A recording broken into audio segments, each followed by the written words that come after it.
O que que vocês chamam de engajamento? O que que é like, é compartilhamento, o que que é isso? É tudo isso e mais o que hoje conta mais fortemente. Ah, Você salvar um vídeo, você salvar um post.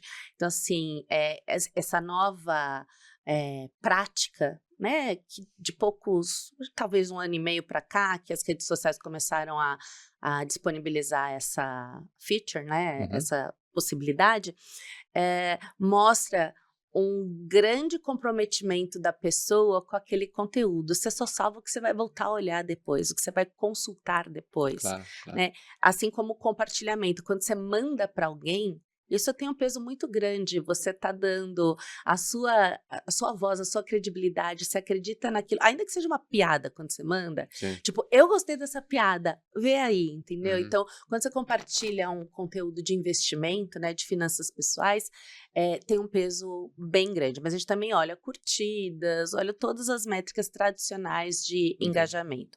E aí Tá. você falou do engajamento, o que que é interessante, o médio é 3.000, mas quando você vai para o YouTube, isso vai para 10.000. Hum. Então, YouTube é a rede social que em finanças e investimentos mais engaja. Curioso, né? Talvez pelo efeito educacional, são vídeos mais longos e tal.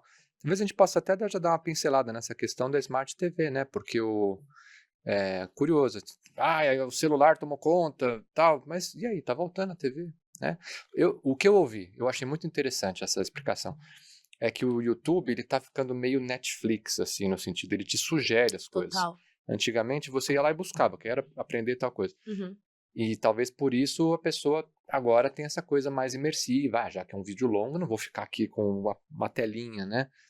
O que que tem mudado no YouTube? Tem esses 2 comportamentos, né, então tem o da Smart TV que fez toda a diferença na história do YouTube, né, no consumo de YouTube. Então as pessoas consomem hoje, como você disse, conteúdos do YouTube que nem a minha geração, que eu sou X, consumia TV aberta. Hoje em dia as Sim. pessoas nem sabem o que é TV aberta, porque Sim. acabam consumindo ali na Smart TV também. Uhum. Então tem esse fenômeno de como você falou do Netflix, de vir um vídeo atrás do outro, o algoritmo é muito bom, percebe o que você gosta, vem te trazendo novas coisas, e você acaba ficando naquela bolha temática. Certo. Tem uma outra característica, aí quando a gente fala de finanças e investimentos, ela é muito perceptível, que é assim, você também já deu a dica. YouTube, os conteúdos são maiores, são mais aprofundados, e as pessoas usam para educação. Então, a gente fez uma pesquisa na Ambima muito interessante, que a gente apelidou de Busão da Ambima. Busão da Mimo. A gente rodou o Brasil inteiro no Busão da Ambima e estava envelopado assim, como você investe o seu din-din. Hum. A gente entrevistou 700 pessoas e dessas 700 a gente foi na casa de 50 pessoas para entender mesmo como é que é o seu ato de investir. Eles entravam no busão, faziam algumas dinâmicas para a gente entender, porque tipo, a pessoa falar do seu dinheiro com um pesquisador que nunca viu na vida não Hum. é algo simples de se Uhum. conseguir. Uhum. Então falar, não sei o quê.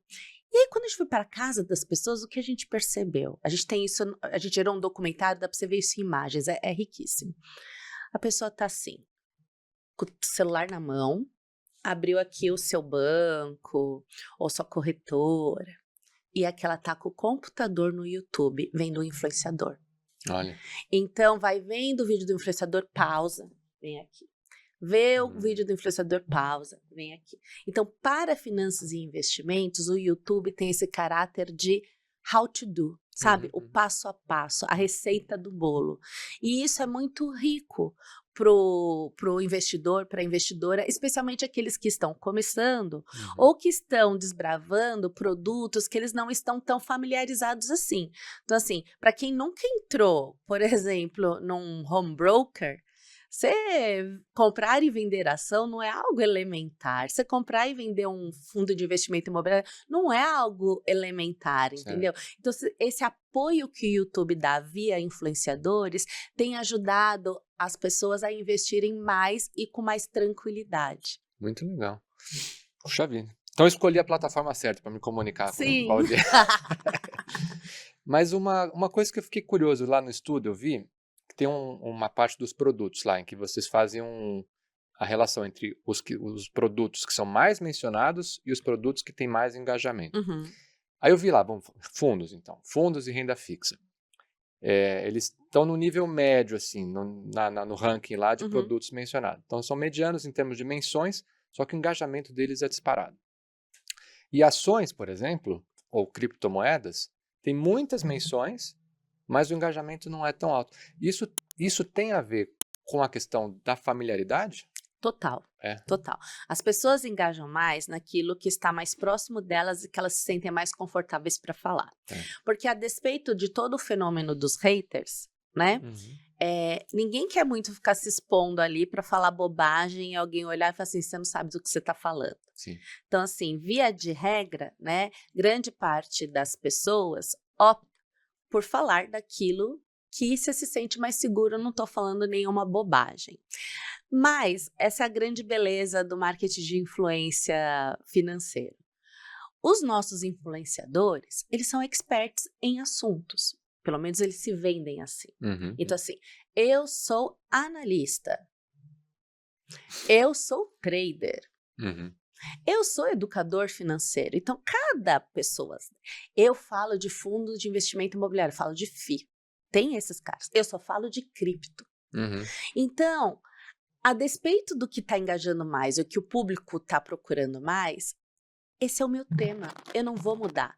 Então, é um fenômeno bem diferente de outros segmentos, que o influenciador, ele não vai pela audiência, ele vai pela expertise dele. Certo.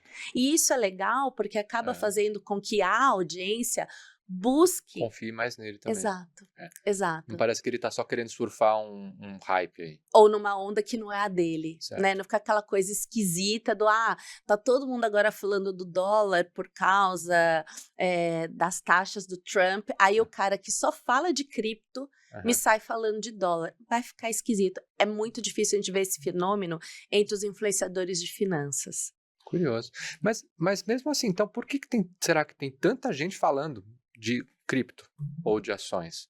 Ou seja, vê lá, tem um altíssimo número de menções. Uhum. E o que eu acho que até faz sentido, porque, tem 5 milhões de investidores, Sim. pessoa física, na Sim. B3, comprando e vendendo ações.